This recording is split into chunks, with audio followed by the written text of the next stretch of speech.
We're going to Kona. Good cereal today. We're gonna do some content for them, and we're gonna do a lot of content for you. Oh boy, things are getting serious with the pacing these days, Trainiacs. That there was 14.44 kilometers. We're talking 8.7 miles in an hour and 5 minutes. 4:33 per kilometer, somewhere around a just under 7-minute mile pace. I'm not sure of that one, but that was tough. After a warm-up, I did 4 2-kilometer, 1.2 mile sections at well over race pace, like 4 to 4:15 minutes per kilometer. That's hefty. That's like just a little bit slower than 5K race pace. It's about 10K race pace and a total of 8K of it.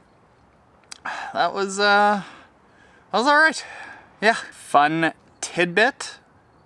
We're going to Kona. Yeah. Not racing, unfortunately, but we're going to cover Kona. Yeah. Mel's man, my lady. No triathlon Kim, she's right up there making breakfast. Now, if you're not interested in doing about 400 YouTube videos to justify going to Kona, here's a few ways that you can actually qualify for Kona. The easiest, well, actually I would probably say that it's the hardest, but the most straightforward way to qualify for Kona is to qualify for Kona. You race an Ironman branded race and you have to place, it's not very straightforward where you have to place. Certain races and age categories have more slots allotted to them. So for example, say Ironman Canada might have 60 slots allotted to it, and then based on how many people are in each age category, they might have 1 spot per age category and you gotta win the age category. Some might have 3 spots per age category and you gotta place in the top 3.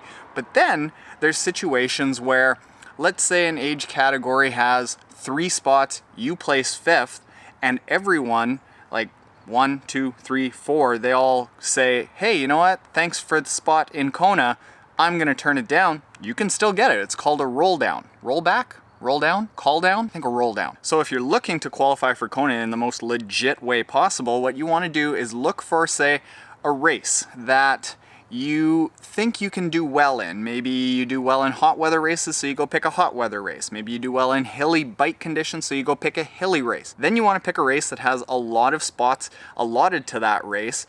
Go look at the race and see how many people tend to qualify and accept the spots in those age categories. Now, often in poorer countries, I find a little bit easier to qualify because people just don't have the money, unfortunately, to get to Kona because it's really like mad cheddar expensive. So I've had friends that went down to Kona and ranked like, I think 8th or 9th in their age category, still got a spot. All right, I need brekkie. More ways to qualify soon. Yeah, getting some heat training in. Now, the next way to qualify for Kona is basically similar to the first way. Hey Siri, set an alarm for me in 14 minutes. Now, if full Ironman distance racing isn't your bag and you're more into halves, occasionally throughout the year, there are a couple of half Ironman races that get awarded a few spots. Last year, I believe that the new owner of the Ironman Corporation, World Triathlon Corporation, who is in China, went and awarded the half Ironman that's in China a few spots to Kona. They also did the same thing with the half Ironman in Hawaii. So it's becoming more rare because there are so many more athletes trying to qualify for Kona, but there is a limited number of spots that is not increasing in Kona. Occasionally you might get a half Ironman race that the World Triathlon Corporation wants to promote at the half Iron distance, so they award a few spots to encourage people to enter that race.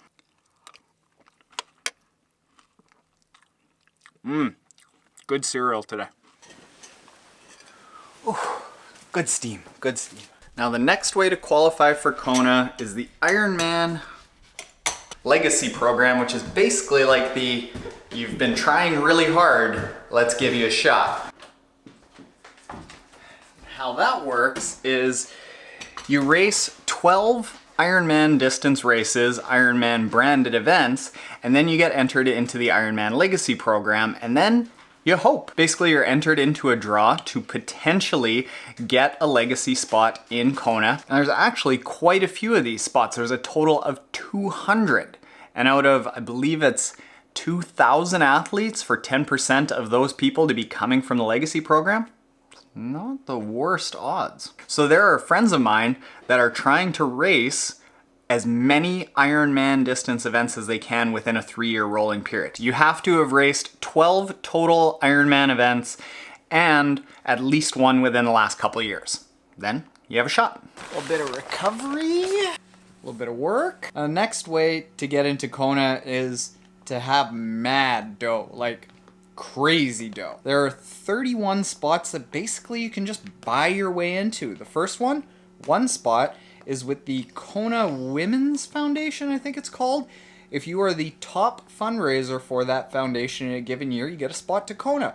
Last year, took 25 grand to raise. The next spot is to auction your way in. These are 5 spots that I think they tend to go up on eBay, and it's just a straight auction process. The starting bid, 25 grand. Last year's top bidder, 54 grand. And then the little bit more reasonable way to do it is with the Ironman Executive Challenges that they hold. Now these are 25 spots that if you're a VIP, if you're a big money hustler, you're a baller out there like Jay-Z and Beyonce, they could easily get in.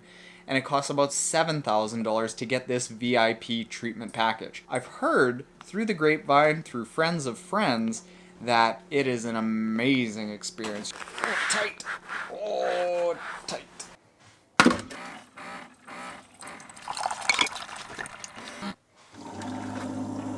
And then finally, the last way to potentially qualify for Kona is just by sheer luck, basically.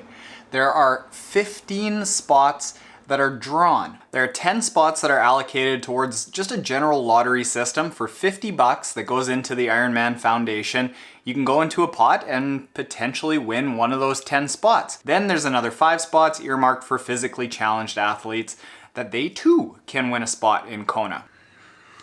Something about these new mugs, coffee tastes good out of it. So yeah, Trainiacs, those are some of the ways that you can qualify for Kona. That does not include doing YouTube videos for 2.5 years for free or at the expense of your family life and some very helpful video editors. Thank you, Mel. But on the bright side, after 2.5 years, we get to go to Kona! Now, before you go, man, that would be so nice to have somebody pay for you to go to Kona. That's not what it is. I'm going as media for another organization that I'll announce another time once we've got all the details ironed out. But I'm going on my own dime and basically just like piggybacking on their media accreditation. We're gonna do some content for them, and we're gonna do a lot of content for you.